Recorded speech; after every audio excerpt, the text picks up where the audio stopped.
You know, Project Cure works in some of the world's worst neighborhoods.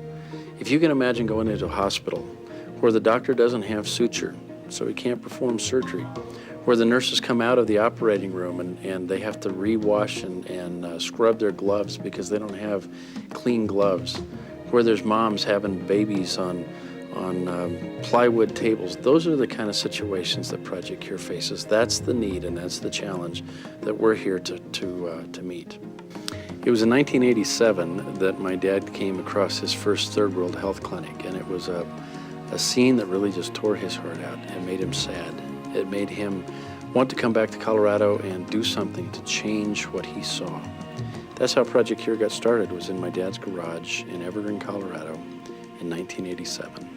For the past 18 years, Project Cure staff members have traveled to third world countries, 103 third world countries, to assess the needs of those critically ill people. One of the things that makes Project Cure unique is that we've never sent medical supplies without first going to do a needs assessment.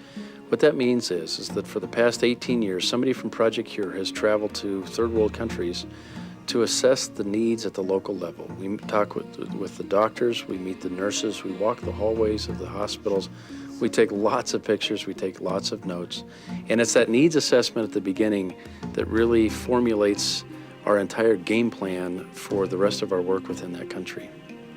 When the donations are received by Project Cure, they come into sorting centers, like the sorting center that we're talking about here tonight. Those sorting centers are the first place where this material is brought in. Then we have thousands of volunteers who come in and they separate out the needles and syringes from the suture. They separate the suction tubing from the bandages. They pack those items in a big box and they label the box. They put an inventory code on it, and that then goes into inventory.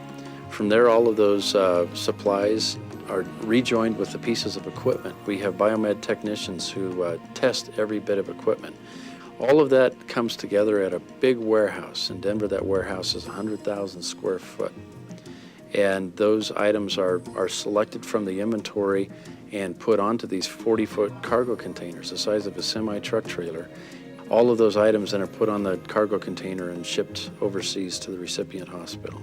This next fiscal year, Project Cure will send almost 150 semi-truck trailers completely full of medical supplies to the neediest people in the world. That makes Project Cure one of the world's largest medical relief organizations operating today.